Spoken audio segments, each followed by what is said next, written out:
दोस्तों नमस्कार, मैं राम सूरत यादव। क्या हर मामले में सुप्रीम कोर्ट को दखल देना इस समय एकदम जरूरी हो गया है या मोदी सरकार एकदम एक अपने सांसद के सामने लाचार हो गई है? ऐसा हम इसलिए कह रहे हैं कि जिस तरीके से पूरा देश देख रहा है कि आज 3 दिन से जो है पहलवानों ने जो है जंतर मंतर पर धरना दिया है, और आप सोच सकते हैं 6 महीने पहले जिस तरीके से लड़कियां एक तरीके से मेडल प्राप्त हमारे देश की लड़कियों ने जिस तरीके से देश को मेडल दिलाया, उन्हीं लड़कियों ने एक बहुत बड़ा आरोप जो है ब्रिजभूषण सिंह जो कुश्ती संघ के अध्यक्ष हैं उनके ऊपर आरोप लगाया था कि इन्होंने कई लड़कियों का यौन शोषण किया है और खासकर मेडल प्राप्त लड़कियों का यौन शोषण हुआ है। आप सोच सकते हैं कि देश को जो है मेडल दिलाने वाली लड़कियां, देश का नाम रोशन करने वाली लड़कियां, अब देश के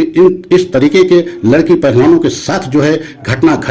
कितना बड़ा जो है एक तरीके से आरोप है, लेकिन मोदी सरकार एकदम लाचार और विवश दिखाई दे रही है। आप सोचिए कि 6 महीने पहले जिस तरीके से मामला एकदम चर्चा में आया और उस समय भी धरना प्रदर्शन में एक तरीके से धरने पर इन पहलवानों ने बैठी थी, लेकिन मोदी सरकार आज तक कोई कार्रवाई नहीं किया और आखिर में सुप्रीम कोर्ट को दखल देना पड़ा। और सुप्रीम कोर्ट ने दिल्ली पुलिस को नोटिस जारी करके पूछा है कि बताइए यौन शोषण मामले में अब तक FIR क्यों दर्ज नहीं की गई, और इतना बड़ा आरोप लगाने के बाद भी दिल्ली पुलिस एकदम मूक दर्शक क्यों बनी रही। तो आप सोच सकते हैं कि एक ईमानदार जज मतलब CJI चंद्रचूड़ जी जब से आए हैं वो इस तरीके से जो है हर मामले में जो है एकदम अपने तरफ से जो है मामले को जो है गंभीरता से ले रहे हैं कि मोदी सरकार एकदम हिल गई है और मोदी सरकार एकदम अपने सांसदों के सामने एकदम जो है बेबस नजर आ रही है। कल्पना कीजिए कि इतना बड़ा आरोप लगने के बाद मोदी सरकार को अपने सांसद को तत्काल जो है हटा देना चाहिए और उस सांसद के खिलाफ मुकदमा कायम भी होना चाहिए। बताइए FIR एक साधारण सी बात है कि अगर कोई भी व्यक्ति FIR लिखाना चाहे उसकी FIR लिखी जानी चाहिए, लेकिन देश की पहलवान लड़कियों ने जिस तरीके से यौन शोषण का इतना बड़ा आरोप लगाया और उस पर भी अभी तक जो है FIR नहीं कायम हुई, और उसी FIR को कायम कराने के लिए अब सुप्रीम कोर्ट को दखल देना पड़ रहा है और दिल्ली पुलिस को नोटिस जारी करके 3 दिन के अंदर जवाब मांगा है। आप सोच सकते हैं कि यह सरकार कितनी संवेदनशील अति संवेदनशील हो गई है कि जो है पहलवानों के लिए भी जो देश को मेडल दिला रहे हैं उनके लिए भी एकदम संवेदनशील नहीं है। तो आप कल्पना कीजिए कि यह सरकार एक तरीके से किस तरीके से चल रही है कि उनका सांसद कितना मनमानी कर रहा है। और आपने देखा है पिछले कुछ समय से जिस तरीके से जो है एकदम सुप्रीम कोर्ट सख्त हुआ है, खासकर कई ऐसे फैसले आए हैं। वो अरुण कुमार गोयल जो चुनाव आयुक्त मुख्य चुनाव आयुक्त बनाए गए हैं उनकी नियुक्ति को लेकर के जिस तरीके से जो है सुप्रीम कोर्ट सख्त हुआ और उनकी नियुक्ति को एक तरीके से एकदम गलत बताया कि 24 घंटे के अंदर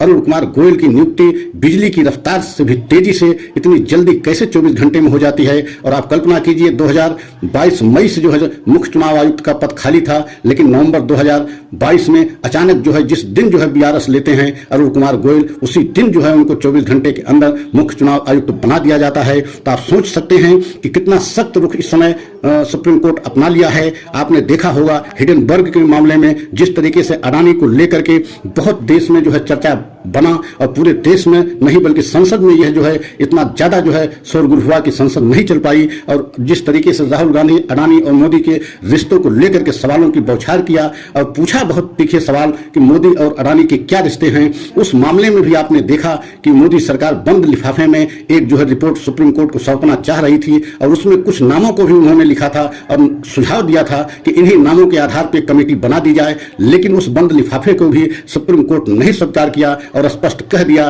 कि हम किसी बंद लिफाफे को आपको मानने के लिए तैयार नहीं है। जो कमेटी बनेगी हम स्वयं बनाएंगे और उसमें नाम जो डालेंगे हम स्वयं उन नामों को चयनित करेंगे। तो आप सोच सकते हैं कितना बड़ा जो है सख्त रुख इस समय अपना लिया है सुप्रीम कोर्ट, और एक ईमानदार जज की वजह से पूरी मोदी सरकार इस समय हिल गई है, या कहिए मोदी सरकार के सारे सिस्टम इस समय एकदम हिल गए हैं, क्योंकि एक से बढ़ के एक फैसले जो है सुप्रीम कोर्ट इस समय दे रहा है। और आपने देखा है कि अभी ADR एक संगठन है, उन्होंने भी एक याचिका दायर करके स्पष्ट तौर से जो है अरुण कुमार गोयल की नियुक्ति को असंवैधानिक मानते हुए सुप्रीम कोर्ट से अनुरोध किया है कि इनको तत्काल जो है पद से हटाया जाए, क्योंकि ये असंवैधानिक ढंग से जो है नियुक्त किए गए हैं। अगर इनको नहीं हटाया जाता तो आने वाले चुनाव में बहुत इनका असर पड़ सकता है। मतलब यह भी इस समय याचिका विचाराधीन है। अगर अरुण कुमार गोयल को हटाने का कहीं आदेश सुप्रीम कोर्ट देता है या मुख्य चुनाव आयुक्त हटाए जाते हैं तो और बहुत बड़ा मोदी को झटका लगेगा, क्योंकि जिस तरीके से एडीआर संगठन ने मतलब याचिका दाखिल किया है और अरुण कुमार को स्पष्ट चुनाव आयुक्त से हटाने के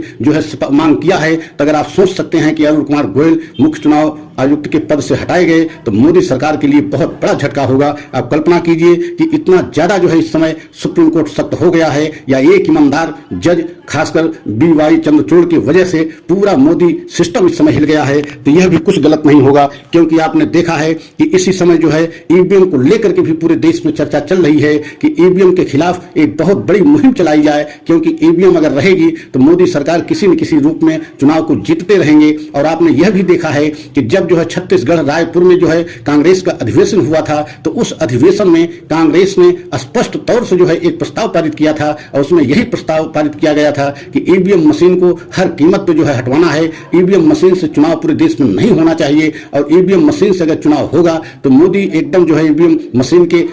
माध्यम से चुनाव जीतने की पूरी कोशिश कर रहे हैं, या जैसे 2014 से किया गया है, जिस तरीके से विपक्ष ने आरोप लगाया है। तो कांग्रेस का कहना है कि आने वाले समय में ईवीएम मशीन नहीं होनी चाहिए, ईवीएम मशीन को बंद होना चाहिए और बैलेट पेपर से चुनाव होना चाहिए। और कांग्रेस के साथ इस समय 19 पार्टी साथ में आ गई हैं और 19 पार्टी सभी चाह रही हैं कि ईवीएम मशीन को बैन किया जाए, ईवीएम मशीन की जगह जो है बैलेट पेपर से चुनाव कराया जाए। और पूरा देश में एक तरीके से जनमानस में भी ये चर्चा का विषय बना है कि क्या मोदी सरकार ईवीएम मशीन के बल पर चुनाव जीत रही है। और यही वजह है कि पूरी जनता में भी ये आवाज उठने लगी है कि ईवीएम मशीन की वजह से मोदी सरकार चुनाव जीत रही है, इसलिए ईवीएम मशीन को बैन होना चाहिए। तो आप सोच सकते हैं कि इस समय जितने झटके लग रहे हैं खासकर सुप्रीम कोर्ट से, वह चाहे अरुण कुमार जो है गोयल जो मुख्य चुनाव आयुक्त हैं उनको लेकर के, या हिडेनबर्ग की